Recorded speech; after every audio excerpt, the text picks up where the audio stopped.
بسم الله الرحمن الرحیم. ایاک نعبد و ایاک نستعین.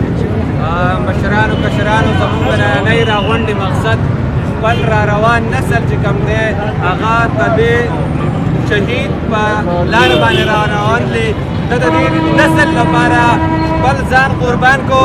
ویجی آیس نشي او تماشي کم چې د ډي سي د اے سي او د کمیشنر په انډر کې کیږي د هغو په بادشاهیت کې کیږي د هغې مافیا خلاف دی راوتی او موږ د خپل رور د قرباني د هغه وخته پورې به نه هېرو د کوم پورې چې یو بچی موږ ژوندی یو زموږ په بدن کې چې څه مي که نه نو موږ به د محمد زاده دا قرباني د دې را روان نسل لپاره نه هېرو.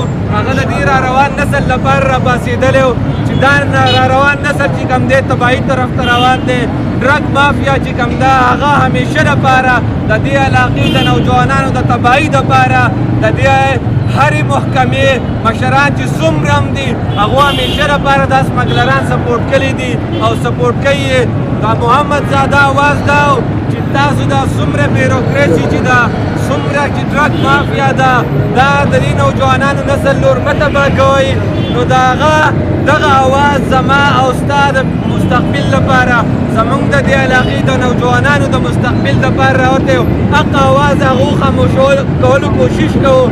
محمد زاده یې شهید کو خو زه تاسو ته باور در کوم چې د اول د انصاف فیډریشن سټوډنټان او بیا دا ټول د دې علاقې نوجوانان دا محمد زاده دي او زه دې ډرګ مافیا ته او بیروکراسي ته ویم چې تاسو به دا اواز چېرته هم ختم نه کوئ.